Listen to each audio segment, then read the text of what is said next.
Hello बच्चों, आज हम लोग पढ़ने वाले हैं त्रिज्याओं के बारे में कि किसी परमाणु में जो परमाणु त्रिज्या होती है, आयनिक त्रिज्या होती है, सहसंयोजक और वैन डेर वाल्स त्रिज्या, ये चारों प्रकार की त्रिज्याएं परमाणु में किस तरह से हम लोग देखते हैं। तो सबसे पहले हम लोग देखते हैं परमाणु त्रिज्या को।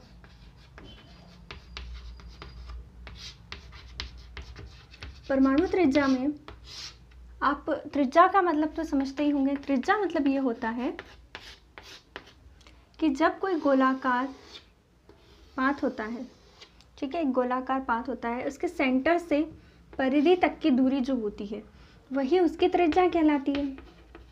ठीक है, ये तो हो गई आपकी त्रिज्या। अब किसी परमाणु की त्रिज्या क्या होगी, वो भी यही होगी। जब किसी परमाणु में जो नाभिक होता है, जहाँ पे प्लस चार्ज आपको उपस्थित होता है, नाभिक, ये नाभिक से जो बाह्यतम कोश होगा, ठीक है, बाह्यतम कोश जैसे ये यहाँ पे 1s है तो k ऑर्बिटल होगा, ठीक है, k कोश तक की दूरी होगी। अब हम लोग अगर और बड़ा हम लोग अगर एक परमाणु देखें जिसमें k के बाद l उपकोश भी है, ठीक है, l कोश में क्या होता है, नाभिक से यहाँ तक की दूरी हम लोग अब देखेंगे बाह्यतम कोश की। तो यही होता है कि नाभिक से लेकर के बाह्यतम कोश की जितनी दूरी होगी ना, वही परमाणु की त्रिज्या होगी। अगर इसमें और हम लोग कोश बढ़ा दें तो क्या होगा, परमाणु की त्रिज्या बढ़ रही है, KLM। इस तरह से आगे जाते हुए अगर हम लोग देखें, जैसे जैसे परमाणु क्रमांक बढ़ेगा तो परमाणु त्रिज्या भी बढ़ेगी। ऐसा क्यों होगा, क्योंकि परमाणु क्रमांक जो होता है, किसी परमाणु का परमाणु क्रमांक बराबर क्या होता है, उसमें उपस्थित प्रोटॉन और इलेक्ट्रॉन की संख्या होती है। ये तो आपको पता है। जैसे जैसे परमाणु क्रमांक बढ़ेगा, प्रोटॉन इलेक्ट्रॉन की संख्या बढ़ेगी। इलेक्ट्रॉन की संख्या बढ़ेगी मतलब क्या है इसका, इसके कोश जो है उनकी संख्या भी बढ़ेगी। जैसे 2 इलेक्ट्रॉन हो तो केवल यहीं पर आएंगे, यहीं 8 इलेक्ट्रॉन आ गए तो फिर कुछ 2 इलेक्ट्रॉन यहाँ पे, 6 इलेक्ट्रॉन यहाँ पर आ गए। फिर और ऐसे कर करके जो इलेक्ट्रॉन्स है वो अगर बढ़ते जाएंगे तो कोश जो है उनकी संख्या भी बढ़ेगी। और अगर कोश की संख्या बढ़ती है तो त्रिज्या का मान भी बढ़ेगा। किसका त्रिज्या, परमाणु त्रिज्या। इसका मतलब ये हुआ, जैसे जैसे परमाणु क्रमांक बढ़ता जाएगा परमाणु त्रिज्या बढ़ती जाएगी, ठीक है, और परमाणु का आकार भी बढ़ता जाएगा। ये होगी परमाणु त्रिज्या।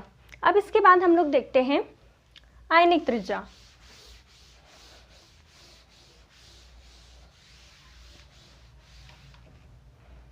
अगर हम लोग आयनिक त्रिज्या की बात करते हैं तो सबसे पहले हम लोग समझते हैं आयन क्या होता है।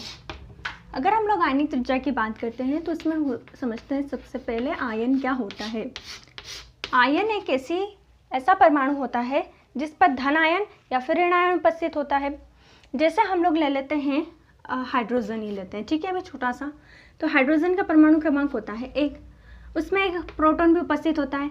अगर इसमें से एक इलेक्ट्रॉन निकल जाएगा तो क्या हो जाएगा, H+ आयन बन जाएगा।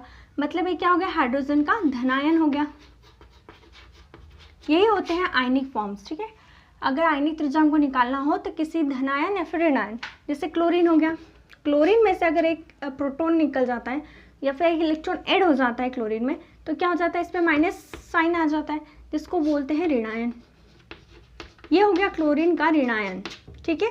तो ये होता है एक परमाणु जो कि कैसा है, उदासीन है, इस पर कोई भी चार्ज उपस्थित नहीं है, पर इस पे कोई ना कोई चार्ज उपस्थित है, मतलब इसमें धनायन है, इसमें ऋणायन है, तो इस तरह से उनको बोलते हैं आयंस। अब क्या किसी इलेक्ट्रॉन को निकालेंगे या फिर किसी इलेक्ट्रॉन को ऐड करेंगे तो क्या परमाणु त्रिज्या बदलेगी? हाँ, ज़रूर बदलेगी। ऐसा क्यों होता है, क्योंकि अगर हम लोग परमाणु की एक संरचना देखते हैं जिसमें बीच में धनायन होता है और आसपास उसके इलेक्ट्रॉन चक्कर लगाते हैं। अब आपको ये सब बातें पता है कि धनायन जो होता है वो ऋणायन को आकर्षित करता है, ठीक है, ये बात आ गई आपके समझ में। जो धनायन होगा वो क्या करेगा, अपने आसपास के जो कोश के इलेक्ट्रॉन्स होते हैं उनको आकर्षित करता है अपनी ओर। तो जैसे जैसे इलेक्ट्रॉन्स बढ़ते जाएंगे, ठीक है, तो क्या होगा, जैसे ये कोश है, ठीक है, एक परमाणु है जो कि कैसा है, उदासीन है। हम इसको लेते हैं एक उदाहरण से समझ। आयनिक त्रिज्या को हम लोग एक उदाहरण द्वारा समझते हैं, जिसमें हम लेते हैं NaCl का, ठीक है। NaCl में क्या होता है, Na पे प्लस आयन होता है और Cl पे क्या होता है, माइनस आयन होता है, यही होता है। तो हम Na और Cl के दोनों के परमाणु और आयनिक त्रिज्या को कंपैरिजन करके देखते हैं कि धन आयन का आकार कितना बड़ा होगा और ऋण आयन का आकार कैसा हो जाता है। तो सबसे पहले हम लोग Na का लेते हैं उदाहरण। Na कैसा है, उदासीन है, ठीक है। इसमें न तो एक ऋण आयन निकला हुआ है, न तो कोई धन आयन निकला हुआ, मतलब सभी चार्जेस समान मात्रा में हैं। अब सोडियम का परमाणु क्रमांक होता है 11। अगर इसका इलेक्ट्रॉनिक विन्यास हम लोग देखते हैं तो किस तरह से होगा, 1s2, 2s2, 2p6 और 3s1, यही होगा।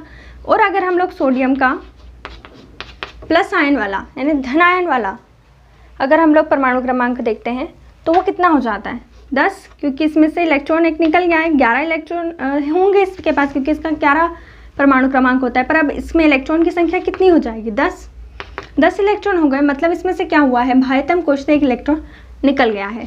तो अब इसका इलेक्ट्रॉनिक विन्यास कितना होगा, 1s2, 2s2, 2p6 और 3s0 हो जाएगा। मतलब एक इलेक्ट्रॉन इसमें से निकल गया है ना। एक इलेक्ट्रॉन की क्या होती है, कमी होती है। मतलब धन आयन में क्या होता है, एक इलेक्ट्रॉन की कमी होती है, और ऋण आयन में क्या होता है, एक इलेक्ट्रॉन बढ़ जाता है किसी परमाणु में। इतनी बात आ गई है समझ में। अब हम इन दोनों परमाणुओं को अगर ड्रॉ करके देखते हैं बोर्ड पर तो क्या हो जाएगा, जैसे 1s2, 2s2, 2p6, 3s1 है, मतलब 3 कोश इसमें उपस्थित है, ठीक है। बीच में धनावेश होगा, इसमें एक कोश, फिर लेते हैं दूसरा कोश और फिर लेते हैं तीसरा कोश, ठीक है। 1s2 हो गया, ये 2s2 हो गया, ये 2p6 भी हो जाएगा यहाँ पे, और यहाँ पर हो जाएगा 3s1। ये तो हो गया उदासीन परमाणु के लिए, उदासीन सोडियम के लिए। अब हम लोग बनाते हैं इसके लिए, मतलब धन आयन के लिए। अगर हम लोग धन आयन के लिए परमाणु बनाने लगेंगे, 1s2, 2s2 है, 3s0 है, मतलब इसमें कोई भी इलेक्ट्रॉन नहीं है, तो 1s बना दिया हमने, 2s2 बना दिया हमने, अब 3s नहीं बनाना है हमको, ठीक है। अब क्या इसके आकार और इसके आकार में आपको कोई फर्क लग रहा है, ये कैसा है, धन आयन सोडियम वाला है ना। मतलब इसके आकार में और इसके आकार में आपको फर्क दिख रहा है, इसका आकार बड़ा है और इसका आकार छोटा है। तो मतलब ये हुआ इसका कि जैसे जैसे धनावेश की मात्रा बढ़ती जाएगी किसी भी परमाणु में, किसी उदासीन परमाणु का में अगर धनायन की मात्रा अगर जैसे जैसे बढ़ती जाती है वैसे वैसे क्या होगा, इसकी परमाणु त्रिज्या भी कम होती जाएगी। कैसी होती जाएगी, कम होती जाएगी। अब ऐसा क्यों होता है, हमने ये देखा था धनायन जो है वो ऋण आयन को आकर्षित करता है अपनी ओर। अगर इसमें से इलेक्ट्रॉन निकल जाता है तो क्या हो गया, इसमें धनावेश की मात्रा बढ़ गई है ना। धनावेश की मात्रा बढ़ गई तो वो आसपास के जितने भी कोश के इलेक्ट्रॉन्स होंगे उनको अपनी ओर आकर्षित करेगा उतनी ही मतलब प्रबलता से। जैसे हम लोग एक मान लेते हैं कि हम लोग यहाँ पे बीच में धनावेश है, आसपास इलेक्ट्रॉन्स है। अगर इसमें से दोनों समान होंगे, उदासीन परमाणु होगा, तो दोनों एक दूसरे को जैसा परमाणु त्रिज्या होगी वैसी ही रहेगी परमाणु की त्रिज्या। परंतु अगर इसमें से एक इलेक्ट्रॉन मैं निकाल देती हूँ तो क्या करेगा, बीच का धनावेश आसपास के इलेक्ट्रॉन्स जो होंगे उनको अपनी ओर आकर्षित करने लगता है, जिससे क्या होती है, त्रिज्या कम होने लगती है। अब जैसे जैसे त्रिज्या कम होगी तो परमाणु का आकार भी कैसा होगा, कम होने लगता है। इसलिए कहते हैं कि कोई भी धनावेश जो है जैसे जैसे परमाणु पर बढ़ता जाता है वैसे वैसे उसका आकार भी छोटा होता जाता है, ठीक है। तो ये हो गया आयनिक त्रिज्या हमारी। ऐसे अगर हम लोग ऋणावेश की बात करते हैं, जैसे क्लोरीन में हो गया, ठीक है। अब क्लोरीन का परमाणु क्रमांक कितना होता है, 17 होता है ना। एक उदासीन परमाणु के लिए हम लोग लेते हैं तो कितना होता है, 17 होता है। अगर हम इसका इलेक्ट्रॉनिक विन्यास लिखते हैं तो क्या होगा, 1s2, 2s2, 2p6 और 3s2, 3p5, यही होता है। देखो 2, 2, 4, 6, 10, 2, 12 और 5, 17, ठीक है। ये हो गए 17 इलेक्ट्रॉन्स इसमें भरे हुए। अब इसमें हम लोग ये देखते हैं कि अब इसमें क्या होता है, ऋणावेश होता है क्लोरीन पर। मतलब इसमें क्या हो रहा है, एक इलेक्ट्रॉन आ रहा है तो इसमें क्या करना है, एक इलेक्ट्रॉन ऐड करना है। 17 प्लस कितना हो जाएगा, 1, तो कितना आ जाएगा, टोटल 18 इलेक्ट्रॉन्स हो जाएंगे आपके पास, ठीक है। अब अगर 18 इलेक्ट्रॉन्स हैं तो इसके बाह्यतम कोश में कितने, एक इलेक्ट्रॉन ऐड हो जाएगा। मतलब इसका इलेक्ट्रॉनिक विन्यास कैसा हो जाएगा, 1s2, 2s2, 2p6, 3s2 और 3p6, ये हो जाएगा। इसमें हम लोग देखते हैं कि एक इलेक्ट्रॉन ऐड हुआ है, मतलब इसमें ऋण आवेश की मात्रा बढ़ी। अब हम इन दोनों को अगर फिर से अगर बोर्ड बना के देखेंगे, ये तो होता है 1s2, ये होता है 2s2, और ये होता है 3p। वही इसमें अगर देखें तो 1s2, 2s2 और 3p। ठीक है, ये बात हो गई। अब इसमें हम लोग देखते हैं ये 1s2 हो गया, 1s ऑर्बिटल हो गया, ये 2s ऑर्बिटल हो गया, ये 3s ऑर्बिटल, इस तरह से बनाते जाएंगे। इसमें भी यही होगा। ये कैसा है, उदासीन परमाणु का है, और ये वाले ऋण आवेश का है। अगर हम लोग देखेंगे तो दोनों के हमको समान आकार दिख रहे हैं। ठीक है, दोनों आयनों का जैसा आयन है उसका भी समान आकार दिख रहा है, परमाणु का भी समान आकार दिख रहा है। पर इसमें चेंजेस क्या आएंगे, अगर हम लोग देखते हैं तो इसमें कितने इलेक्ट्रॉन से 3p5 है, और इसमें कितने हैं 3p6 है ना। इसमें क्या होता है, इलेक्ट्रॉन की संख्या बढ़ गई और इसमें इलेक्ट्रॉन की संख्या एक कम है। अब इसमें क्या होता है कि जैसे मैंने आपको बताया था, जैसे जैसे नाभिक का जो नाभिक का आवेश है, धनायन उपस्थित होता है जिसमें, वो जैसे जैसे बढ़ता जाएगा तो क्या होता है, परमाणु त्रिज्या घटती जाएगी। ठीक है, वो क्योंकि आसपास के इलेक्ट्रॉन्स को आकर्षित करता है तो वो त्रिज्या को घटाएगा। पर अगर हम लोग ये इसमें देखेंगे ऋण आवेश के केस में, तो क्या होता है, एक इलेक्ट्रॉन बड़ा है, मतलब ये 5 इलेक्ट्रॉन तो है ही उसके पास, पर एक छठा इलेक्ट्रॉन भी यहाँ पर आ गया। अब अगर धनावेश की मात्रा अगर हम देखें तो इसको पूरा आकर्षित नहीं कर पाएगा, जिससे क्या होगा, वो 5 इलेक्ट्रॉन को तो आकर्षित कर ही रहा था इतना इतना, पर अगर छठा इलेक्ट्रॉन भी आ जाएगा तो और इसका आकर्षण कम हो जाएगा, और क्या होगा, परमाणु त्रिज्या बढ़ जाएगी इस तरह से। ठीक है, तो क्या होगा, इसकी परमाणु त्रिज्या कैसी हो जाएगी, परमाणु त्रिज्या में वृद्धि हो जाएगी। तो हम लोग इससे ये निकाल सकते हैं कि जैसे जैसे ऋण आवेश का मान बढ़ता जाएगा तो क्या होगा, परमाणु त्रिज्या का मान भी बढ़ता जाएगा। यही होता है धनायन ऋणायन कॉन्सेप्ट और आयनिक त्रिज्या। अगर आपसे पूछा जाता है, कुछ आपको दे देते हैं और बोलते हैं कि आप इनकी परमाणु त्रिज्या या फिर आयनिक त्रिज्या के घटते क्रम में लिखे या बढ़ते क्रम में लिखे। अब आपको एक क्वेश्चन दे दिया जाता है कि इसे ये तत्व दे दिया आपको। ठीक है, अब इसको क्या करना है, आयनिक त्रिज्या के बढ़ते क्रम में लिखना है। ठीक है, कैसे लिखना है, बढ़ते क्रम में लिखना है, इसको बढ़ते क्रम में लिखना है। ठीक है आपको, तो इससे पहले मैंने आपको क्या समझाया था कि जो ऋणायन होंगे, जैसे जैसे ऋणायन की मात्रा बढ़ेगी तो क्या होता है, ऋणावेश जैसे जैसे बढ़ेगा, है ना, ऋणायन जो होगा जिस पे ऋणावेश होता है उसमें अगर वृद्धि होगी तो परमाणु त्रिज्या में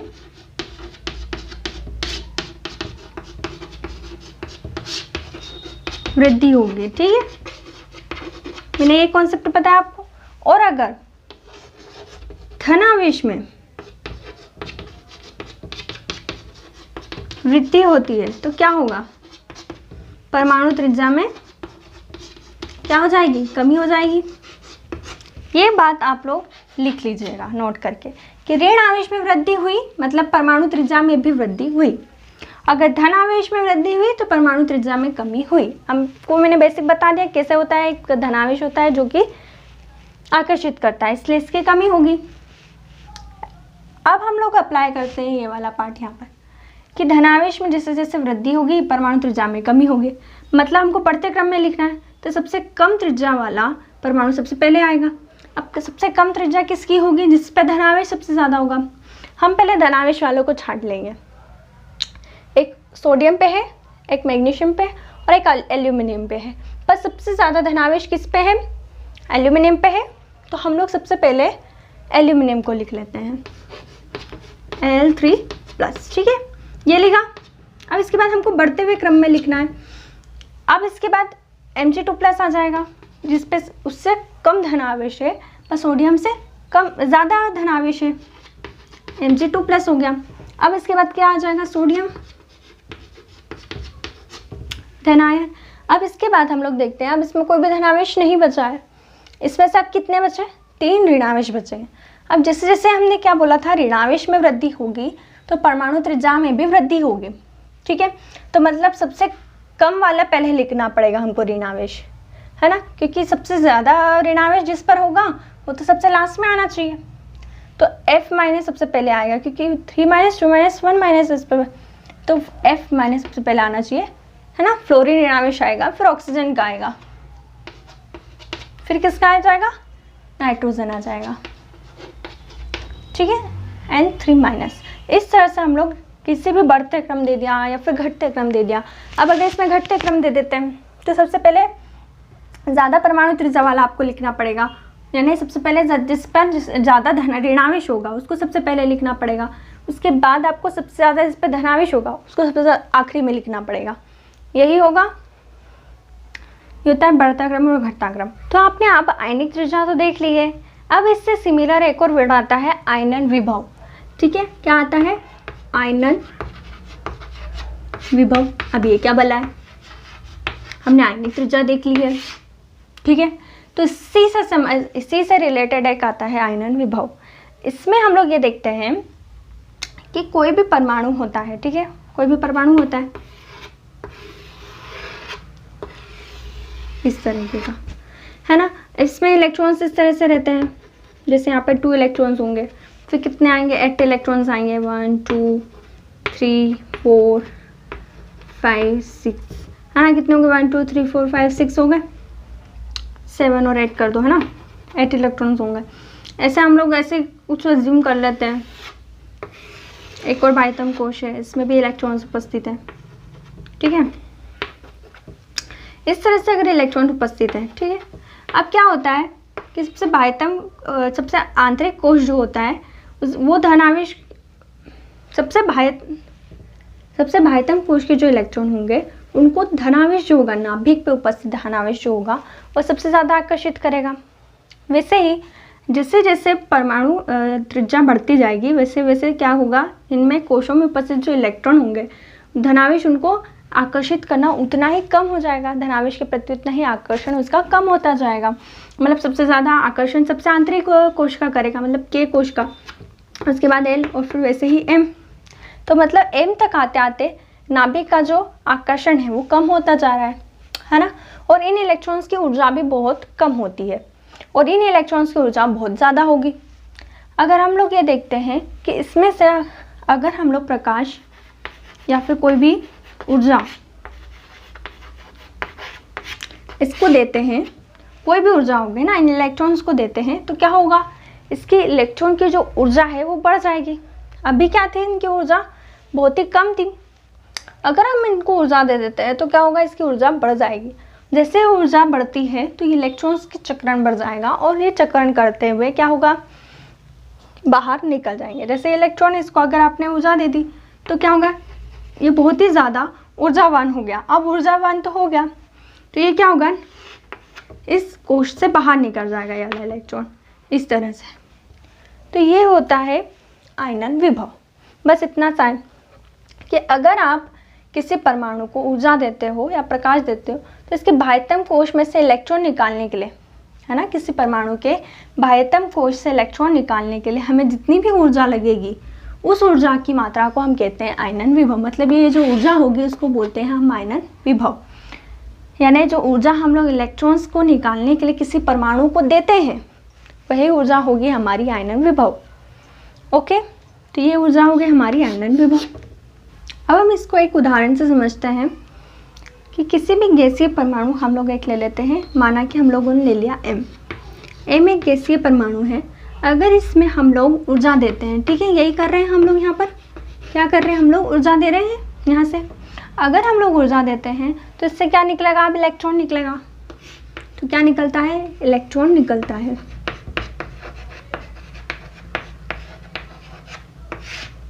ठीक है, क्या निकलता है, इलेक्ट्रॉन निकलता है। और हमको कैसा आयन मिल जाएगा, अब इलेक्ट्रॉन निकलेगा तो कैसा बनेगा, अगर ये उदासीन है तो क्या मिल जाएगा हमको, धनायन। और उसके साथ हमको क्या मिलता है, धनायन। ठीक है, जैसे इसको ऊर्जा दी, इलेक्ट्रॉन निकला, तो अब ये क्या बन जाएगा, इलेक्ट्रॉन की कमी हो गई इसके पास, तो ये कैसा बन जाएगा, धनायन बन जाएगा। अब ये जो ऊर्जा होती है इसको बोलते हैं आयनन ऊर्जा या आयनन विभव। अगर हमको इसका मान निकालना है तो क्या करेंगे हम लोग, mg तो वैसे कैसे रहेंगे, mg मतलब गैस हो गया, गैसीय फेज में। अब इस इलेक्ट्रॉन को हम लोग इधर ले लेते हैं, ठीक है, माइनस इलेक्ट्रॉन हो जाएगा, जिससे हम क्या करेंगे, और आयनन विभव को इधर की तरफ ले गए अगर, तो क्या हो जाएगा, आयनन विभव।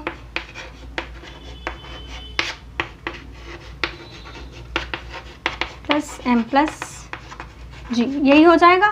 मतलब इससे हम लोग क्या कर सकते हैं, आयनन विभव का मान निकाल सकते हैं। अगर इसकी मात्रक की बात की जाती है तो इसका मात्रक होता है किलो जूल प्रति मोल।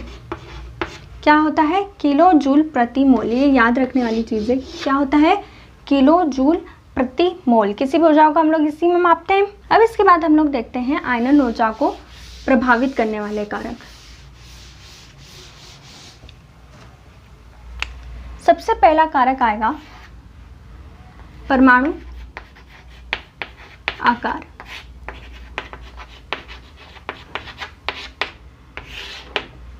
अब आयनन विभव को समझने के लिए हमने क्या बताया था कि इलेक्ट्रॉन, जो बाह्यतम कोश का इलेक्ट्रॉन होगा वो उसको निकालता है।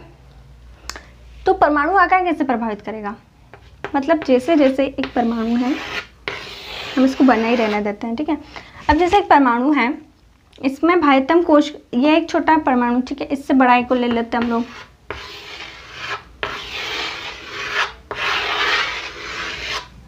ये बड़ा परमाणु आकार है।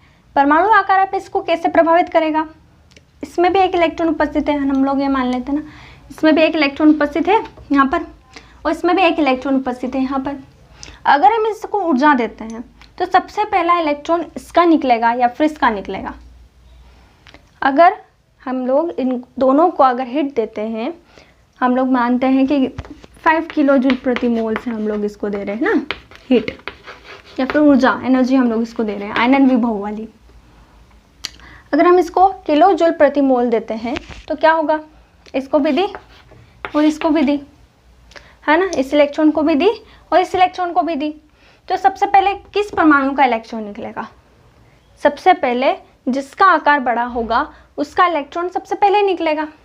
ऐसा क्यों होता है, क्योंकि जो धनावेश होगा वो मैंने आपको बताया था, जैसे जैसे परमाणु का आकार बढ़ता जाएगा, है ना, KLm होगा, जैसे जैसे परमाणु का आकार बढ़ता जाएगा तो जो नाभिक का आवेश जो होगा बाह्यतम कोश के इलेक्ट्रॉन्स के लिए वो कम होता जाता है ना, ये तो हमने बताया था। तो धनावेश इसमें सबसे ज़्यादा होगा, इलेक्ट्रॉन को, तो इलेक्ट्रॉन जो इससे सबसे ज़्यादा बंधे हुए रहेंगे। वैसे हम लोग इसमें देखते हैं तो धनावेश जो है बाह्यतम कोश के इलेक्ट्रॉन को उतना ज़्यादा बांध के नहीं रख पा रहा है, तो ये इलेक्ट्रॉन जल्दी निकल जाएगा और इस इलेक्ट्रॉन को निकालने के लिए हमें और ऊर्जा की ज़रूरत होगी। तो मतलब इसका यह परमाणु आकार पर आयनन विभव निर्भर कर रहा है, ठीक है। इतनी बात आ गई समझ में कि अगर जैसे जैसे परमाणु आकार बढ़ेगा तो आयनन जो इसके इलेक्ट्रॉन जो है उतनी ही सरलता से उससे बाहर निकलेगा, तो ज़्यादा हमको ऊर्जा देने की ज़रूरत नहीं पड़ेगी। मतलब आयनन विभव जो है, जो ऊर्जा है, ठीक है, मतलब ये क्या है, एक प्रकार की ऊर्जा है जो कि हमको कम देनी पड़ेगी, तो उसमें क्या आ जाएगी, कमी आ जाएगी। वही इससे स्मिरण आता है नाभिकीय आवेश। नाभिकीय आवेश को भी मैंने आपको समझाया था कि जैसे जैसे नाभिक जो है अपने आसपास के इलेक्ट्रॉन को आकर्षित करता है, तो जैसे जैसे ये नाभिक का आवेश जो है बढ़ता जाएगा, ठीक है, और आवेश बढ़ गया इसका, तो अगर इसका आवेश बढ़ेगा तो क्या होगा, ये आसपास के इलेक्ट्रॉन्स को और आकर्षित करेगा। मतलब इसका क्या होगा, परमाणु का आकार भी कैसा होता जाएगा, छोटा होता जाएगा। अब मैंने जैसे आपको बताया कि परमाणु का आकार जैसे बढ़ेगा वैसे आयनन ऊर्जा में कमी होगी। अब अगर इसका मान बढ़ा रहा अभी के आवेश का, परमाणु आकार में कमी हुई, तो आयनन विभव में क्या हो जाएगी, अब वृद्धि हो जाएगी। मतलब अब इलेक्ट्रॉन्स जो है अब आसानी से नहीं निकल पाएंगे, तो हमको और ज़्यादा ऊर्जा देना पड़ेगा इसको। तो ये होता है आयनन विभव में जो प्रभावित करने वाले कारक। पहला आ गया परमाणु आकार, दूसरा आ गया नाभिकीय आवेश। अब इसके बाद हम तीसरा कारक देखते हैं जिसको बोलते हैं हम लोग परिरक्षण प्रभाव। परिरक्षण प्रभाव, अब ये तो एक नई चीज़ हो गई, ये क्या होता है अब ये समझते हैं। तो अगर हम लोग देखते हैं दो परमाणु को जिसमें आकार में भिन्नता, एक छोटा है और एक बड़ा है, एक में कोश की मात्रा ज़्यादा है, एक में कोश की मात्रा कम है। परिरक्षण प्रभाव ये होता है कि जो धनावेश होता है और सबसे बाह्यतम इलेक्ट्रॉन होता है, ठीक है, क्या होता है, धनावेश होता है और सबसे बाहर का जो इलेक्ट्रॉन होता है उसके बीच में जो ये वाले कोश होते हैं, ये एक कोश और ये दूसरा कोश, ये दोनों क्या करते हैं, धनायन और इलेक्ट्रॉन के बीच में परिरक्षण का काम करते हैं। मतलब एक लेयर बनाते हैं। जैसे सूर्य की किरणें जब पृथ्वी पर पहुंचती है तो उससे बीच में क्या आता है, ओजोन परत आती है जो कि पराबैंगनी किरणों को रोकती है। यही होती है ये ओजोन परतें हैं इस इलेक्ट्रॉन और धनावेश के बीच में। वैसे ही अगर इसमें छोटा आकार है ठीक है। अब क्या होगा, ये बाह्यतम कोश का इलेक्ट्रॉन है और ये धन आवेश है। अब इसमें परिरक्षण प्रभाव ज़्यादा है या इसमें परिरक्षण प्रभाव ज़्यादा है, अगर हम लोग ये देखते हैं तो क्या होगा, इसमें दो कोश जो है जो एक परिरक्षण प्रभाव को बढ़ाते हैं। क्या कर रहे हैं, परिरक्षण प्रभाव को बढ़ाएंगे, दो क्योंकि कोश है यहाँ पर ज़्यादा। और अगर यहाँ पर एक ही कोश है तो क्या होगा, यहाँ पे परिरक्षण प्रभाव कम रहेगा। कैसा रहेगा, कम रहेगा। जैसे मैं आपको कह दूं कि आप ठंड के दिनों में एक स्वेटर पहनते हैं, अगर आप जितना मोटा स्वेटर पहनेंगे तो क्या आपको ठंड उतनी ही कम लगेगी। वैसे ही अगर आप बिना स्वेटर के सिर्फ टी शर्ट पहन कर जाएंगे अगर बाहर, तो आपको ठंड ज़्यादा लगेगी। वैसे ही होता है ये परिरक्षण प्रभाव। तो हम लोग ये देख लिया कि अगर परिरक्षण प्रभाव बढ़ेगा तो क्या होगा, क्या होगा, परिरक्षण प्रभाव में अगर वृद्धि होती है तो आयनन विभव जो होगा उसमें क्या हो जाएगी, कमी। क्योंकि क्या है, परिरक्षण प्रभाव बढ़ा मतलब परमाणु का आकार बढ़ा, परमाणु का आकार बढ़ा तो मतलब क्या हुआ, आयनन विभव में कमी हो गई। दूसरी चीज आती है कि अगर परिरक्षण प्रभाव में कमी हुई तो क्या होगा, आयनन विभव में वृद्धि हो जाएगी। अब चौथा प्रभाव आता है पूर्ण और अर्धपूर्ण कक्षक। पूर्ण और अर्धपूर्ण कक्षक उन कक्षकों को कहते हैं जो कि, पूर्ण कक्षक उनको कहेंगे जो कि पूर्ण रूप से भरे हुए होते हैं। जैसे पी ऑर्बिटल ले लेते हैं, पी ऑर्बिटल में कितने इलेक्ट्रॉन्स अधिकतम आ सकते हैं, 6 इलेक्ट्रॉन्स आ सकते हैं इस तरह से। तो इसको बोलेंगे 6 इलेक्ट्रॉन्स पूरे हैं इसमें, मतलब ये कैसा है, पूर्ण कक्षक है। वही अगर हम लोग बात करते हैं अर्धपूर्ण कक्षक के, अर्धपूर्ण मतलब एक गिलास भरा हुआ और एक गिलास आधा, मतलब इसका आधे इलेक्ट्रॉन्स होंगे, मतलब सिर्फ 3 इलेक्ट्रॉन्स होंगे अगर, तो इनको बोलते हैं अर्धपूर्ण कक्षक। तो पूर्ण और जो अर्धपूर्ण कक्षक होते हैं वो कैसे होते हैं, स्थायी होते हैं। ये दोनों कैसे होंगे, स्थायी होंगे। अगर ये स्थायी हैं तो इनमें से इलेक्ट्रॉन्स जो निकालने के लिए हमको ऊर्जा लगेगी उसका मान ज़्यादा होगा। क्योंकि अगर कोई स्थायी चीज़ होती है उसमें से इलेक्ट्रॉन्स अगर हमको निकालने हो तो ज़्यादा ऊर्जा उसको देना पड़ेगी जिससे इलेक्ट्रॉन निकले। पर वहीं अगर हम लोग बात करते हैं एक नॉर्मल ऑर्बिटल की, जैसे हम लोग मान लेते हैं इसमें होंगे 4 इलेक्ट्रॉन्स, 1 2 3 और 4th इलेक्ट्रॉन यहाँ पर है। मतलब अगर इसमें 4 इलेक्ट्रॉन्स हैं तो 4 इलेक्ट्रॉन न तो पूरा भरा हुआ है न तो आधा भरा हुआ है, मतलब ये कैसा है, अस्थायी है।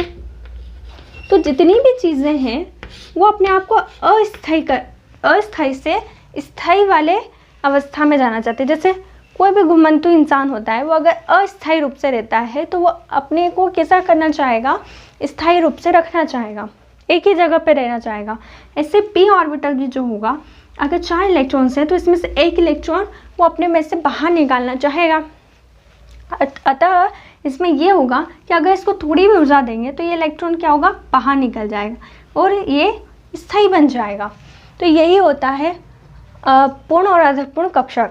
तो अगर ये स्थायी है तो मतलब क्या होगा, इसमें ज़्यादा ऊर्जा लग रही है, मतलब क्या हुआ, आयनन विभव जो है वो वृद्धि हो जाएगी उसमें, है ना। मतलब पूर्ण और अर्धपूर्ण कक्षक स्थायी होने के कारण इसमें से इलेक्ट्रॉन निकालने के लिए हमको ज़्यादा ऊर्जा की आवश्यकता होगी, जिससे आयनन विभव का मान में वृद्धि हो जाती है। अब 5वां कारण आता है इसको प्रभावित करने का, बाह्य इलेक्ट्रॉनिक विन्यास। इलेक्ट्रॉनिक विन्यास हमने जैसे पढ़ा था, मतलब इलेक्ट्रॉन किस तरह से एक परमाणु में के एक कोश में उपस्थित होंगे, वही होता है इलेक्ट्रॉनिक विन्यास। अब सबसे बाह्य कोश का जो इलेक्ट्रॉनिक विन्यास होगा उसको हम लोग देख करके पता करेंगे कि आयनन विभव का मान क्या होगा। अब मैंने आपको बताया जैसे पूर्ण और अर्धपूर्ण कक्षकों का, क्योंकि पूर्ण और अर्धपूर्ण कक्षक जो है वो स्थायी रहेंगे जिससे आयनन विभव बढ़ेगा। अब बाह्य इलेक्ट्रॉनिक विन्यास से हमको भी यही देखना है कि अगर बाह्यतम कोश का जो इलेक्ट्रॉनिक विन्यास है, अगर वो जैसे कोई भी ऑर्बिटल है बाह्यतम कोश में, जैसे डी ऑर्बिटल है, अगर ये पूर्ण पूरित हुआ या फिर अर्धपूरित हुआ तो क्या होगा, आयनन विभव में वृद्धि हो जाएगी। वैसे ही अगर हम लोग ये देखते हैं, अगर डी ऑर्बिटल में पूर्ण आधा पूर्ण नहीं है, मतलब कैसा है ये, अगर अस्थायी रूप से है, अस्थायी है, तो क्या होगा, आयनन विभव में